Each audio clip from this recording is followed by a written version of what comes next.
Okay, I'm going to go ahead and start. We expected that we'd have the hearty few and the deeply intelligent and the wonderfully inventive and creative people come only to our session. So we want to thank you, David, Gwyneth, Carolyn, and Tiara, for choosing this session about creating new crosswalks between higher education and K through 12. By now, you might also know that we are going to record this session, and we want to thank those of you who have turned on your video so we can see you. Since there's a small number of you, it's nice if we can attach names and faces, and to some extent your facial expression, so we can read whether what we say is making any sense at all. We're going to do some chat function. This will be much easier for those of you here because there's fewer of you. And we're also going to do a little poll, which will, with an N of 6 of us or something. And maybe we can just have you hold up your hands instead of that. And we are going to offer times for you to talk with us by raising your hands and giving you the mic. That's a lot easier to do. What we decided as a group in this session was to identify a few top recommendations. This is a forum that's really a chance to think about what you're going to do. It's not just to think about what more to think about, but actually, given what you're thinking about, how do we translate those new ideas into action? And that's indeed a piece of what civic engagement at its best is always doing for the students and for those of you, for anyone involved with it. For the most part, the two reform agendas within higher education and K through 12 function as if they are in different galaxies. They do have very different kinds of educational and social and political ecosystems. So changing them and the strategies for change differ pretty dramatically, but the end result and the common goals are very much entwined. And so that's one of the reasons we wanted to talk more about how to create new ways for K through 12 and higher ed to actually know what's happening in each other's worlds, that we really aren't in separate galleries, but the same galaxy. And so what can we learn from each other that would make what we do better, and that would make us aware of how we might build on each other's work? So we've brought 3 of us today whose feet are for the most part firmly in one sector or another, but all among the 3 of us go back and forth in many ways. So we've got little crosswalks we've been trafficking for some time. And I'm going to let each of them introduce themselves very briefly so you begin to associate who's got what background and might want to probe their remarks and experience more. So Ace, why don't we begin with you? Sure. Hi, everyone. My name is Ace Parsi. I'm the Director of Coalition Engagement at iCivics, which is the organization founded by former Supreme Court Justice Sandra Day O'Connor to revitalize and recommit to the civic mission of our K-12 education to preserve our constitutional democracy. So in that role, how I came to iCivics, I've come from the K-12 civil rights world, but I was also on the steering committee for the Educating for American Democracy initiative, which was an effort to recenter civics and history education in the K-12 space. And I've up until 2 weeks ago, I led the Champion Coalition for that effort, and I also lead the coalition of K-12 museum, cultural institutions, civil rights, higher ed entities that are for revitalizing the K-12 civic mission of schooling, which many of your associations are also a part of. And I'm just thrilled to be here. Thanks for having me. And Meg Hubick. Hi, I'm Meg Hubick. I'm glad to be here with you today. I come from the University of Virginia Center for Politics. Robert Kent Gooch Professor of Politics, Larry Sabato is our director. And my primary responsibility there is to direct the Youth Leadership Initiative, which provides online free civics education resources to K through 12 educators. Prior to that, I was a teacher in Baltimore, Maryland, taught both middle and high school. and really enjoyed it, but love what I do at the Center for Politics, in that I get to help teachers be more effective and more engaging in their classrooms. And so I'm happy to be here with my colleague Ace and Caryn and share with you kind of what's been going on and how we might work better together. That's terrific. And I'm Caryn McTighe Musil. Three of us McTighe sisters. I grew up with four sisters. The oldest one was old enough so that only half the women in her high school went on to college. Whereas by the time I came to college as the third sister, probably 9 out of 10 women went to college. So so she became a secretary. But one sister was a fourth grade teacher, one an eighth grade teacher, and I taught English and Women's Studies in college. And between the three of us, I was counting, we have over 100 years of work as educators. So, and we talk a lot. So I think, I've sort of grown up thinking about the relationship between the two sectors. I also at AAC, where I worked for nearly 30 years, I served as the Senior Vice President of the Office of Diversity, Equity, and Global Initiatives, driven in all the work I did by the democratic values of justice and individual freedom and commitment to the common good. I was first brought to AAC&U to be part of an initiative called American Commitments, Diversity, Democracy, and Liberal Learning. And that is when we began to really try and look at ways in which the curriculum was very monocultural, and most of us only knew the history. I'd been doing a lot of work in women's studies to put women across colors and class and religions into the curriculum. This was trying to put everyone into the curriculum. So but to do it as an understanding that we can't have a functioning democracy without it. So for me, those have been always intertwined in my intellectual and personal life. We've said a little bit about us. Let me turn to you. And this is a very small poll to find out whether those of you sitting in here, where you're located in this world of sectors and where you'll move from one sector to another. So if you just take a minute, the poll is up there, and just answer it. We'll then see what it looks like.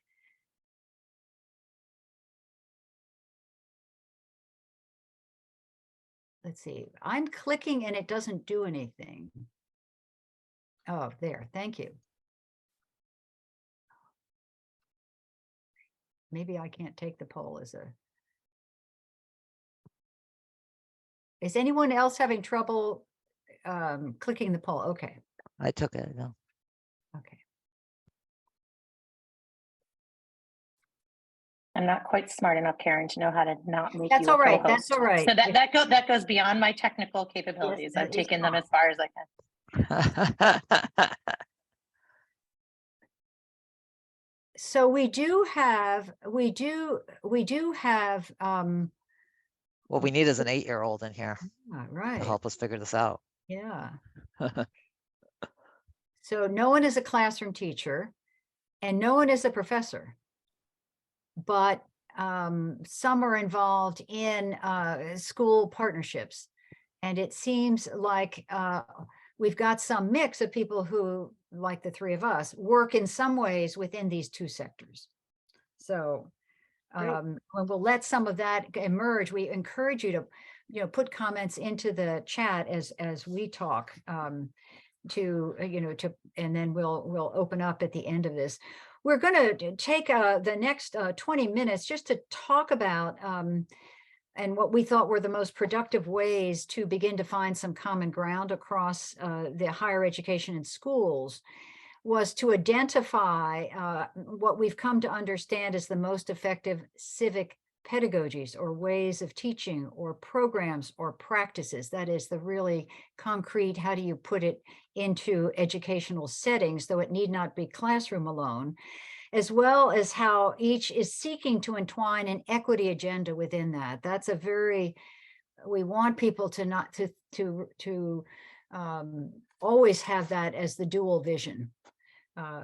in the work that we do. And that has not always been the case. I will speak for the civic engagement. When we who came from the diversity stream moved into civic engagement, we moved into a largely all white world that didn't notice they were all white.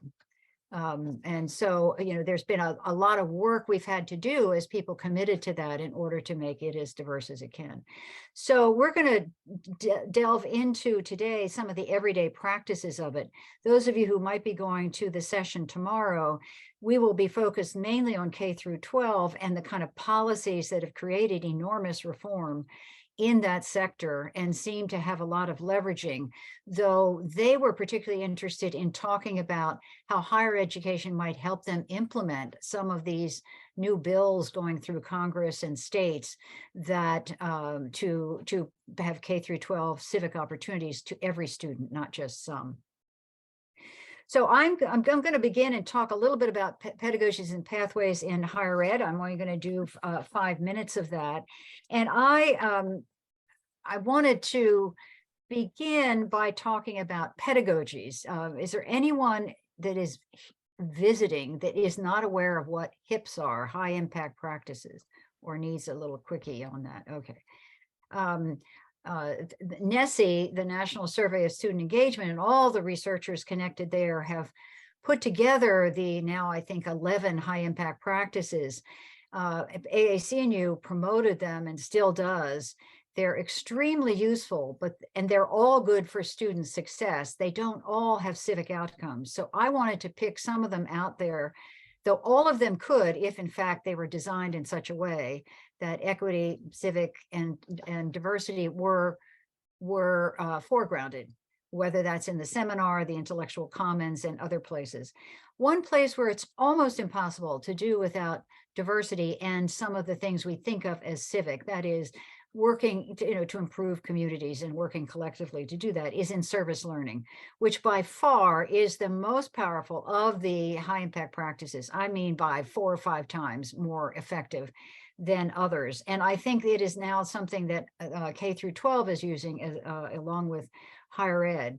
It's very influential in higher ed. It has spread very fast, one of our most successful pedagogy adaptations, so that it's close to 55% of students by the time they finish their second year will have had a service learning course. So it's got a very, it's got a 50% that don't get that, but and it has profound democratic outcomes that are very involved in listening, respect, equity issues, working collectively to solve programs, and particularly as you're in your second and third service learning course, as it gets more developed, and we can talk a little bit about that.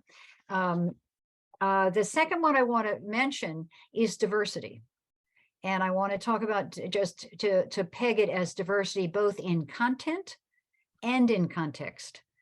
We typically talk about diversity as in context, like who are you talking to and where do they come from, and are they different across several markers, and several markers that make a difference in terms of equity issues.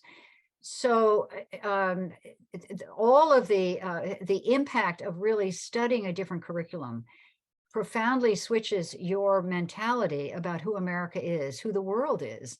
And therefore, and it is no accident that part of what is being suppressed by certain new legislations is to censor some of the information that would make a white person uncomfortable, is the language that's in the Florida legislation. So this is work designed to make us feel uncomfortable, because a lot of it we never knew before, and some of it's really exciting, and some of it like, why didn't I know that before, and what does that do with other things I had?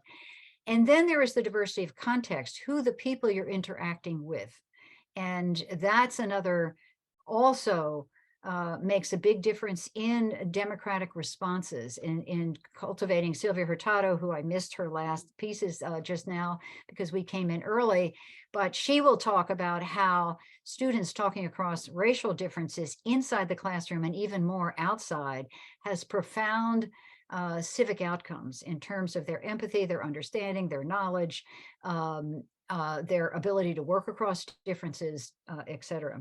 The third thing besides service learning and diversity that I wanted to mention, probably for me the language I use the most is intergroup dialogue. It's an established thing in higher education across different kinds of groups. And there's a lot of research on it that went into the affirmative action decision out of the work at Michigan and elsewhere. If you're in civic groups, you often refer to it as deliberative dialogues. If you're in global work, you sometimes refer to intercultural, and sometimes they're different. But it's that kind of staying in conversation and listening hard with each other to come to a deeper understanding, and then what consensus you can on the issues you can. I don't need to tell you why. And then the fourth one is what we called it's not a high impact practice in terms of NESE, but we named it in Crucible Moment, was civic problem solving. That is when you work together on an issue. Sometimes it gets reflected in project-based learning, in research-based community learning, or in capstone courses. And then the other thing that I wanted to mention, and this is the last thing I'll say, is the work that's been done in the last 5 years, largely as a result of Crucible Moment, realizing that a lot of the good civic pedagogies and practices were done in the first 2 years of a college education, community college or 4-year, and that there was very little done in most majors, and some majors were largely civic-free zones.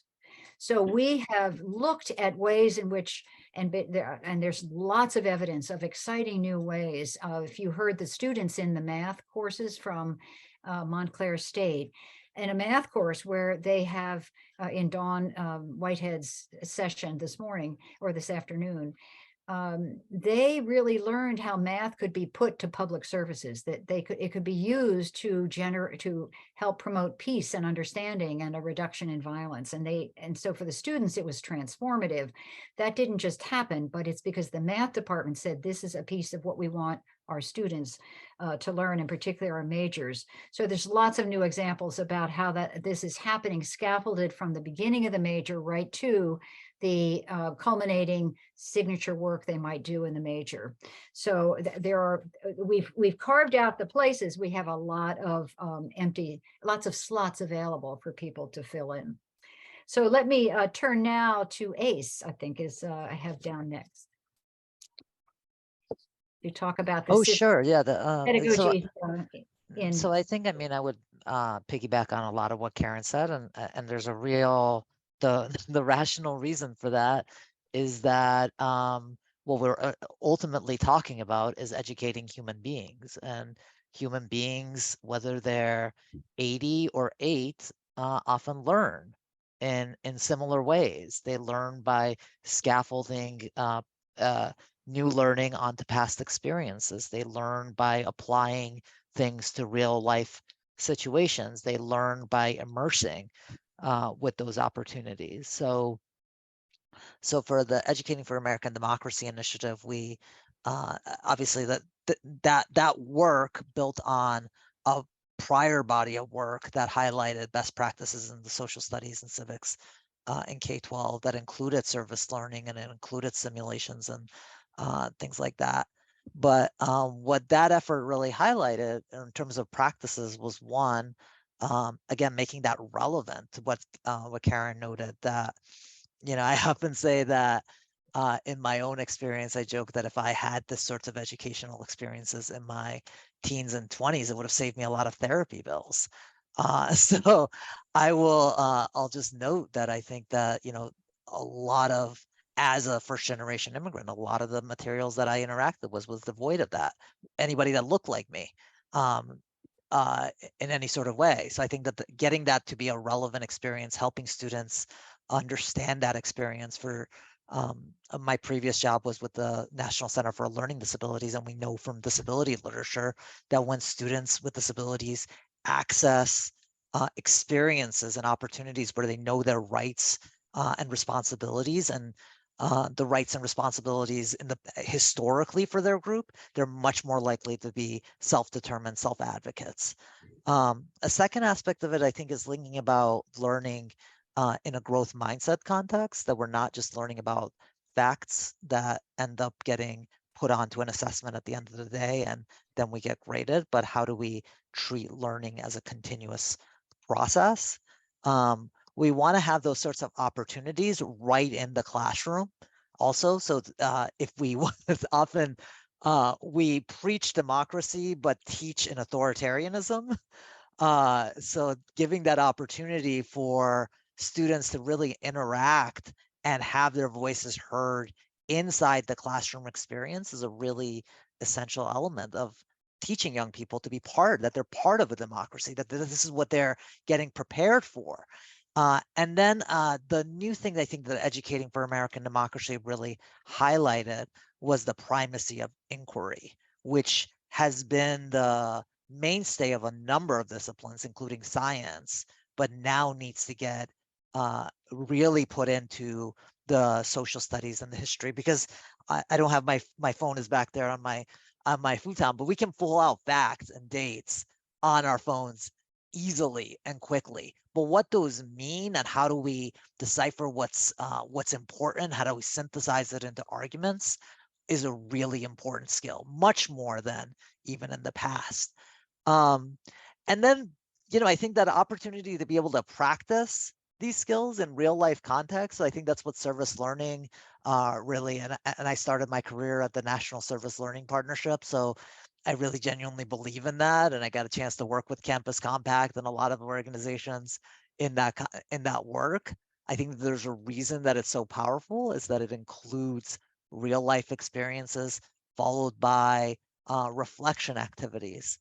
And then lastly, like, how do we make the lessons themselves? How do we integrate assessment and the lessons together more coherently so that they aren't two separate things, but one overall learning experience? So again, like building on, I think, everything that Caryn said, I'm sure what Meg will note, ultimately what it comes down to is this is about human learning, and there's a lot of commonalities. And the question I hope we'll get to is, how do we incentivize that across both sectors? Caryn, you're muted. Thank you, Ace, and it's really helpful to see that there can be a really rich conversation if we just start one. So think about that and where you sit and how you might get a group near where you are to begin this kind of conversation. Meg. Great. Well, I want to pick up right where what Ace was talking about, is that first of all, I want to start out with something that I have a huge sign that I carry with me wherever I go that says, everyone teaches civics. Everyone, no matter what you teach, you should be incorporating the values of a democratic republic into your teaching. And so the Youth Leadership Initiative, that's kind of all we're about. It's not just showing US history or civics teachers how to teach civics, but really any person in any discipline should be doing that, not just in a presidential election year, but every year. And that we should be really emphasizing more than just voting and civic education. And so I think it is really important that students come to college having that kind of experience K-12, so that we can pick it up where that leaves off and push them even further, and think about how policy would change and be more responsive to the public if we could do that. So I think it's a really admirable goal that we have. The Center for Politics was founded in 1998 because Professor Sabato is a teacher of American politics, and he saw students coming to study politics at UVA who didn't know how anything really worked. They knew the facts, like the body parts or whatever, but they didn't actually know how to put it into action. And they were very apathetic that they could make a decision. And that is our mission, is to empower, engage, and excite young people to want to continue that as they move through their lives, whether it be higher education, whatever. So just as some of the methods and pedagogies that both Caryn and Ace have mentioned, I will say that inquiry-based learning is really important in all of our resources, which are all free and available at youthleadership.net, which I put in the chat. So you can check that out and look at all the things that we have. We also, it's mostly project-based learning where students are applying their knowledge to something practical that they will use, whether it's contacting a legislator, writing an op-ed, doing a blog post, all kinds of skills that students will need to have moving into the future in order to be responsible citizens. A lot of what we create is based on an expeditionary learning model, which is very inquiry-based, where you start with an essential question and you work to find the answer to it. And everything we do is open-ended. So in this political climate that is so fraught for teaching civics, for teaching history, what we're trying to really do is connect the classroom, the community, and families in what's going on in the classroom to kind of break down those barriers that are causing a lot of this political strife in our classrooms and difficulties for teachers. And I think that would also be helpful as they move up to understand those relationships and how to further them in the adult world. Equity and diversity are extremely important because it's a multicultural nation. And so another thing that is really some of the things that we do to address that, we have Spanish lesson plans.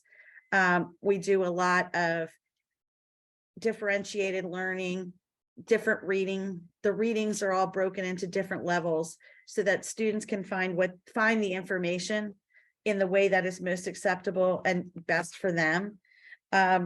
We do a lot of really trying to give teachers things that emphasize personal skills. And I was talking today, I was out at in a classroom today, and one of the things a teacher was talking about that students had lost a lot of social skills, coming back after COVID. And we were wondering if not only COVID, but the fact that we have done so much communication on our technology before that has made it a double whammy.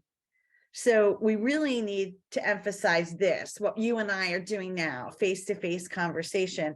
So we have created board games where you have to take turns and you have to talk with each other. There's one called Constitutional Compromise that you download, and you can only win if you compromise. So all of those trying to emphasize democratic values, critical thinking, communication skills, which we really need. How to use social media. We started our first Freedom Wall, which is a model for how to use social media safely and effectively on political topics instead of just randomly putting things up there. So we really try to keep our head out for what is the next thing? What do we need to do? What are teachers telling us that we need? And then trying to reinforce those into the civic skills that students need to leave being able to do. Service learning is also a huge component of the Youth Leadership Initiative, and we have a Democracy Corps program that models that for teachers so they don't have to reinvent the wheel. So we really just basically are a shop in every sense of the word, like a shop for teachers to find something that they need to get them moving in the right direction. And we do provide some staff development, not as much as I would like, being only one person, but we do try to provide them with opportunities to get together and talk about pedagogy, how to use that, how to differentiate, because teachers, creating community amongst teachers has been really important to keeping us relevant. And I think at the higher ed level as well, that will be important.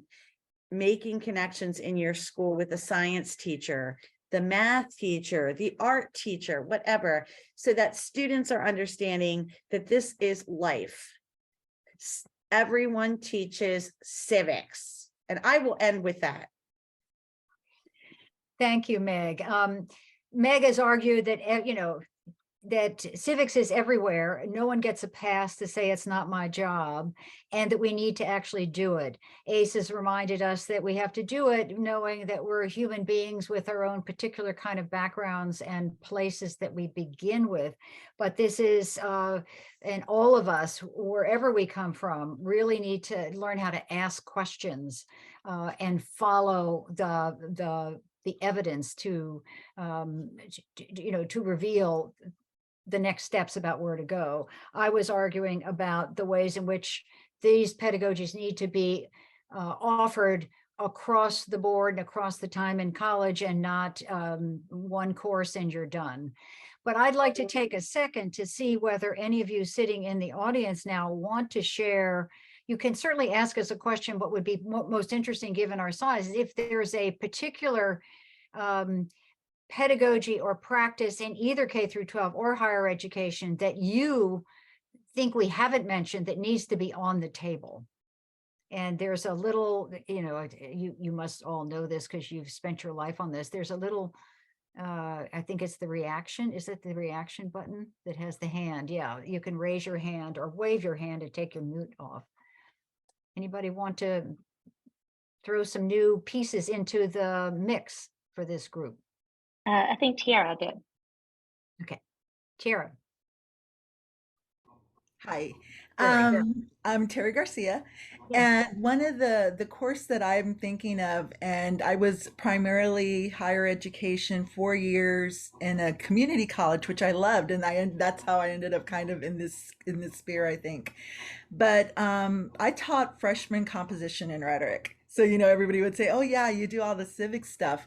But the best assignments I had were assignments you could do in any course. For example, one of the things that, and I didn't do this until probably kind of thought of it, after I already been teaching 10 years as an adjunct, is I then began with the first assignment being for my students to dissect the syllabus, and what they had to turn in is one thing that they would change about the syllabus.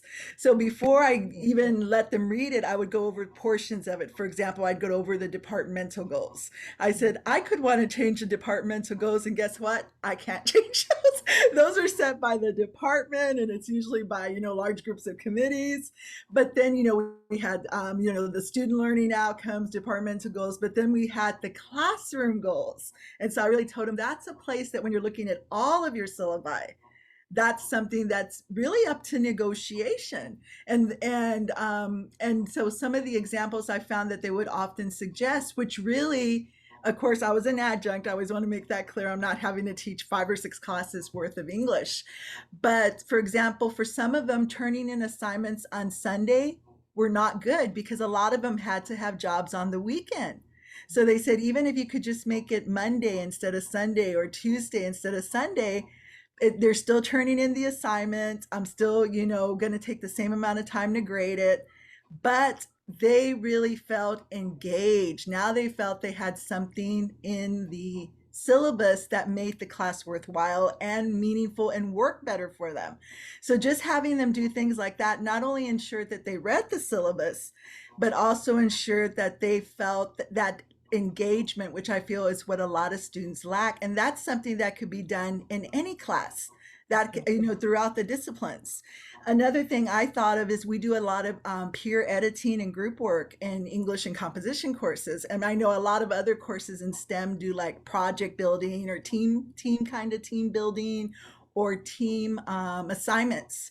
And so we really did a lot with social contracts. And that's where I was thinking this communication. So for example, what I would say is part of a social contract for me in any class I'm in is that I really don't want to be like called by one of my classmates or by anyone in my cohort after 10 p.m.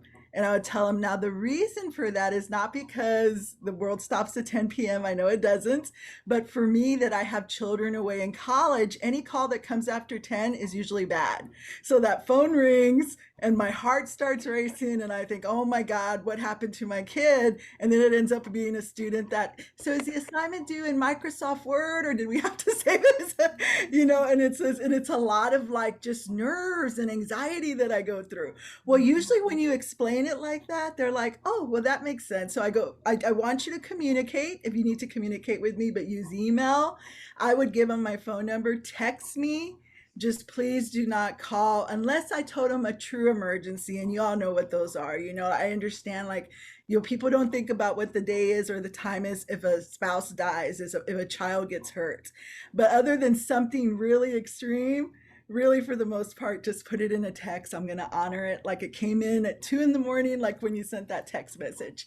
So just Thank you. things like I'm going to cut you off and see if Yes. someone else, but thank you. Those are great concrete examples that reinforce some equity issues, some way in which we have to individualize the learning so people can take full advantage and make our assignments really speak to the students that we're teaching and what their circumstances are. Was there anyone else that wanted to jump in at this point with a thing before we move to equity? Because I did want to just like tag on to something that, because I thought that what those were really great examples. And one of the things that I think that, you know, on the K-12 level that students don't often get is they want change. Like, for example, they want some change to their cafeteria menu or something like that. And then they're like, oh, I'm going to contact my congressman, you know, like there's just like, or school board members. And so we don't often get a sense of like who has the authority to do different things. And when they get into the higher ed space, it's no wonder that they will often go off that line that they should be actually communicating with. So I thought that understanding of, you know, where do you go to create that sort of change that you're looking at is actually an essential lesson for careers, for college, for life in general. And kudos to you for even getting calls at that. I don't want to hear from my family at 10 p.m. So like there's, so kudos to you. But I do think that some of those things again, like are transferable across K-12 and higher ed. So thanks for sharing. Yeah, thank you.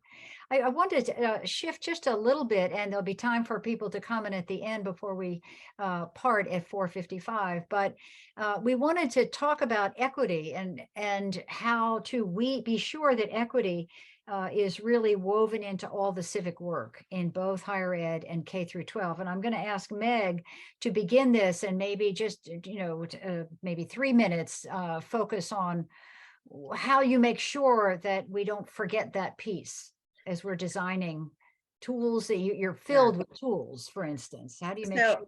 I'll have to say that when I taught in schools that were really challenging, and my students were coming from varied experiences, family backgrounds, socioeconomic status, reading levels, etc.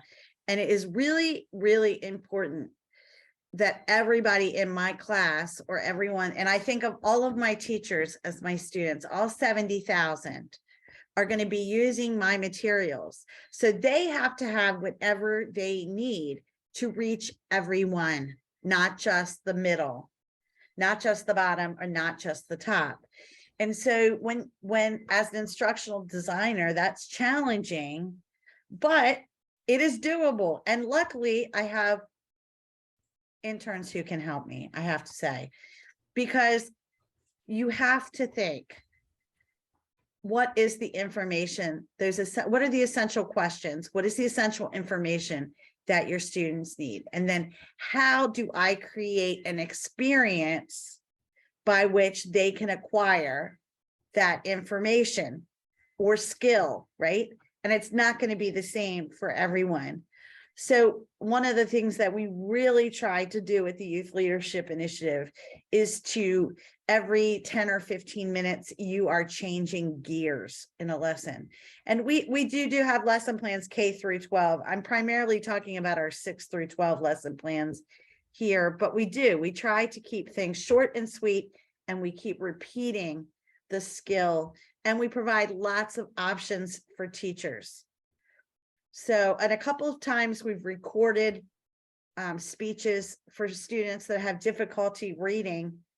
We want them to see the original, but if they hear it, they don't have to be held back by the time that it takes for them to read it in person or creating abbreviated versions of things, but always providing quality. So we always provide the originals. Everybody gets what they need. Not less, just maybe different. But that is, it's a very timely, it's timely in the planning, but I believe it's really essential in the implementation. So we do an online Congress, and I'll end with this. And one of the things that we do is we split the students up by geography. So students from all over the country research and draft bills and submit them to us. And there's just, I used it with my students. It is nothing better than when your whole class passes a bill, right? And then it gets sent to another part of the country where not everybody thinks like your students. And it gets failed. Oh, the learning that occurs because it's authentic and because it's going to somebody different. And for a lot of our students, let's just be honest, schools aren't as diverse as they could be in a lot of places. And so to get that feedback from peers in another part of the country with different experiences and have them go back and forth on amendments on it is a really valuable way to address equity as well, because I think a lot of times we don't necessarily think about socioeconomic or geography as being something that we can address with technology. Thank you. Thank you. Ace? How does I mean, I want to piggyback on what Meg noted in terms. So my previous experience, as I mentioned, I came from the disability rights community, and I hearken back to this visual of, in the 50s, well, how challenging it was for people with wheelchairs, right? Like there weren't cuts in sidewalks, entrances to buildings were not as far open in order for people to get in. And I think that there's an analogy here for our 21st century in terms of thinking about how do we create design at the very beginning for universal access to those sorts of learning opportunities. And I think that happens both in pedagogy, but it also happens in content, right? So you want things to be in different sort of modes of learning to allow the people who think differently to be able to engage with it. But you also want that invite those different experiences and reflection. And that's not to say that, every single question or things like that have to be, it just is about providing that opportunity for students to reflect on their own culture and their own experiences. So I think that that's a really important part of this. But the other element of equity that I think it's essential for us to address is that so often these sorts of civic experiences are geared towards the high school class president or somebody on the student council or things like that. And that ultimately at the very beginning of the process and who we put on panels helps dictate, whether we're doing equity or not, because it becomes the opportunity of those who can afford it, who have the time and those sorts of opportunities. So I think it's really important when we talk about equity is how do we achieve this at scale? And to me, our democratic system cannot reside in our education of our high school class presidents, right? Like they have to be an opportunity that all students are able to access. And I think to that end, higher education has a really essential role to play in sending that signal. So if we think about what is it that our K-12 students really focus on, our educators focus on, it's math and reading. Maybe some science because that gets into the economic competitiveness, but it's not the social studies and civics. And there's a whole lot of reasons for that. That's the tested subjects often in it, but it is also, what higher ed really wants in SAT and ACT scores. And so the question for me comes in how we provide that universal access for all learners to have powerful, transformative civic learning opportunities is what's the role of higher ed in incentivizing that? So is your president saying that this is something that we value in students that are coming through our door? Is it included in your admissions materials? Is it included in your admissions questions? Do you incorporate that into your thinking? How do you, when you do sort of those college tours and things like that, do you emphasize that in any sort of way?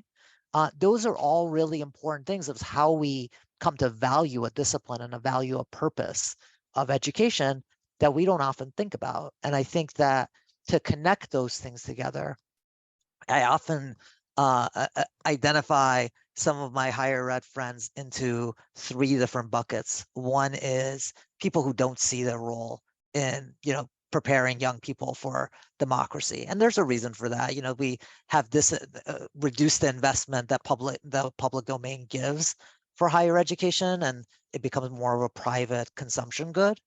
But then the other ones that do get it, I would qualify into 2 categories. One is team silo, and the other one is team coherence. Team silo kind of thinks about our students are coming through that door as freshmen, and how do we take this completely unpolished raw material and make a citizen out of them. Team coherence sees that connection that those students have experiences in their K-12 years, and that we want to build on those.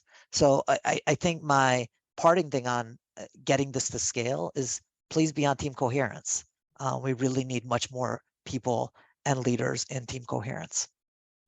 Thank you so much, Ace. So we've got Meg reminding us how important it is to really get the students engaged at an early level, and in doing this work, and in seeing that there are perspectives differing than theirs, particularly through Congress, and it's possible to pass a bill, but probably not without amendments. And but to create the kind of tools that are inviting students into the work of democracy, not just the thinking about it, but to go back. Can I make a statement to that effect, which is, I mean, one of the skills we really need to reinstate in our society and in our government is compromise, right? And being able, that compromise is not deadly or something that should be looked down upon, but something that should be valued. And we have to start early and often to be able to do that. So it has to start when you first start school and go all the way up throughout your whole life, so that you understand that it is something that we value traditionally in American government, and that we need to reinstill that skill. And because we're talking about equity, I'm just going to take I don't disagree with the generalized thing. What I realize that for some people, there's certain values they won't compromise on, and that we shouldn't. If we want to pretend that democracy is not about equality or diversity, or the common good, it's all in the preamble, it's all over a lot of our mottos, it's in our Pledge of Allegiance, liberty and justice. Justice seen as a word that only the left uses, except when you're holding your hand to your heart every day in K through 12. So reclaiming words that are really asking us to say, are the courses we designed, are the careers we're preparing for, are the opportunities really open to all, as a democracy would really require it. And that's certainly in higher education one of the big lessons in equity we learned.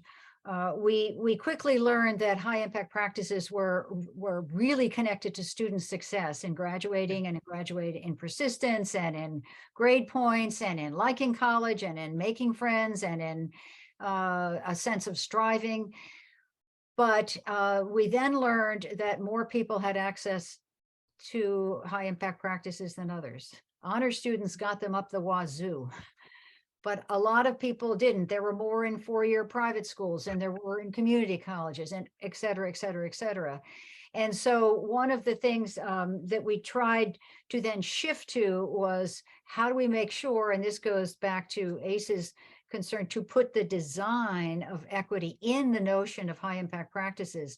Where do you put them that everybody gets them? So for some people, with service learning being as one example, some schools just said, we're requiring it, Cal State Monterey Bay. And they said, we're requiring it not only for one course for everybody, but within their major a second time. Tulane did the same thing. So there are schools that can require it to make it available to all.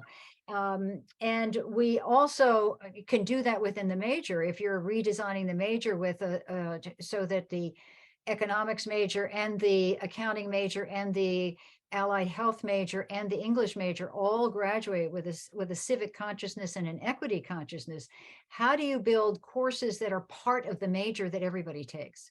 Not the boutique interesting course that 12 of them take, Right. but that every major takes and then takes into their life, their workplace, their community. So I think the final thing that in terms of it's not the final word on equity, but is the power that professors have to be sure that in the design of our courses, you got the design of the pedagogies for our courses with Meg, the design of the thinking of the outcomes with ACE.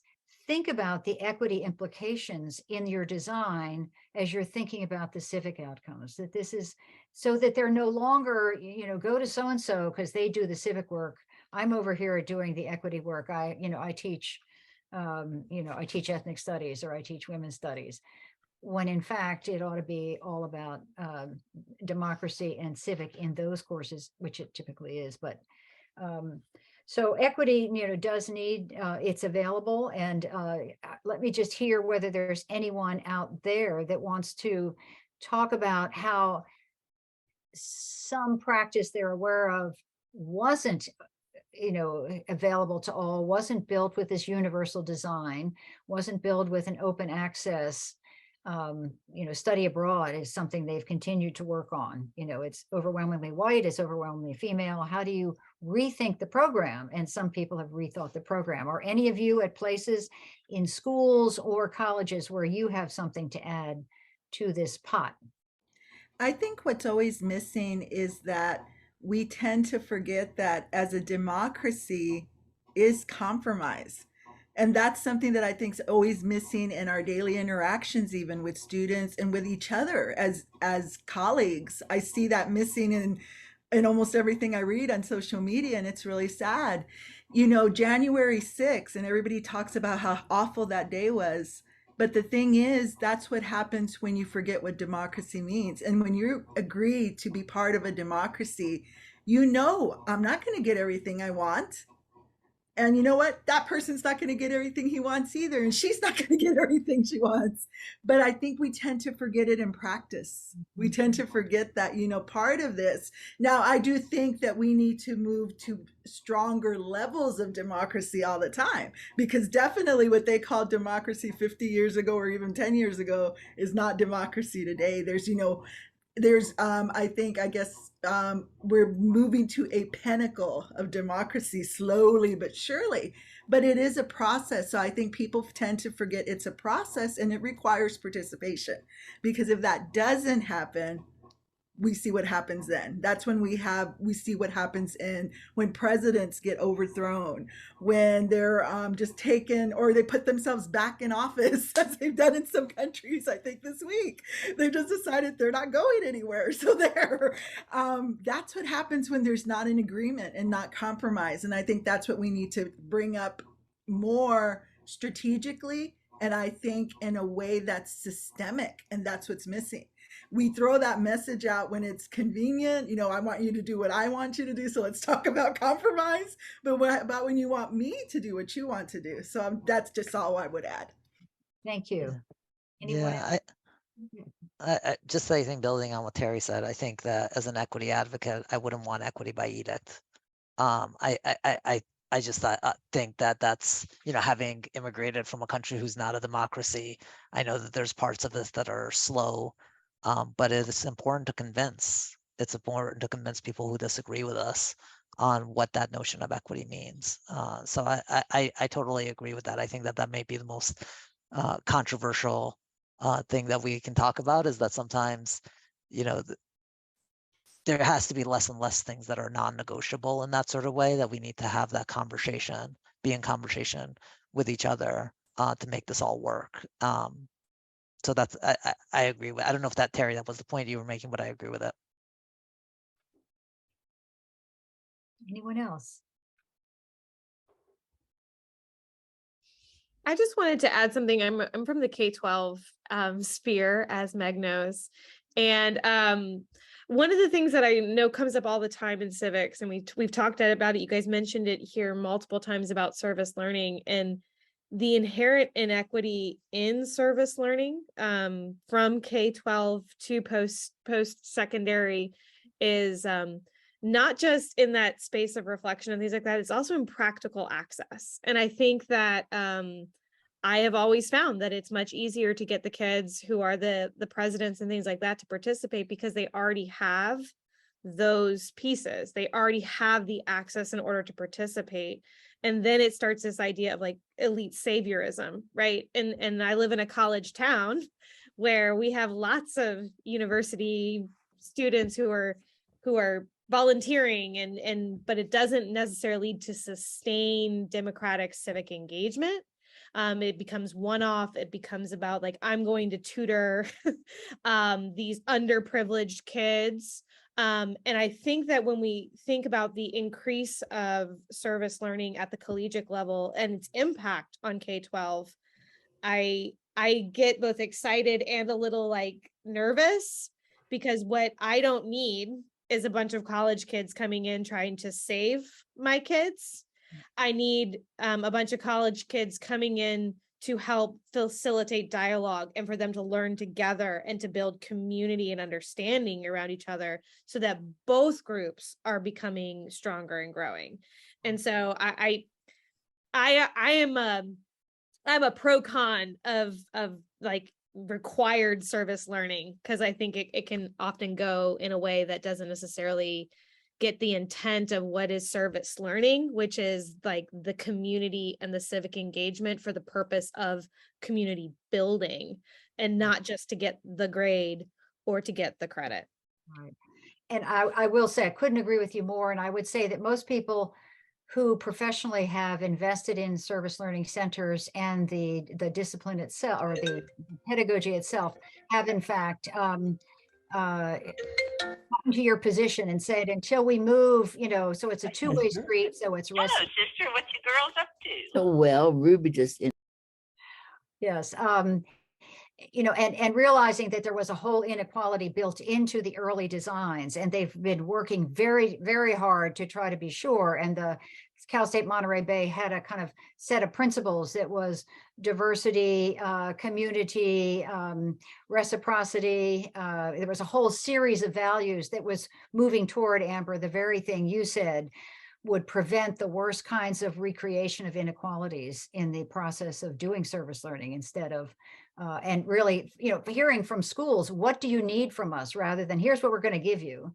What do you need that would be useful? And some would, one school said, well, we want our teachers to get more training in calculus. They don't know how to teach it. They never had to have it to become a high school teacher, whatever it might. This has happened in Chicago in a project I was with.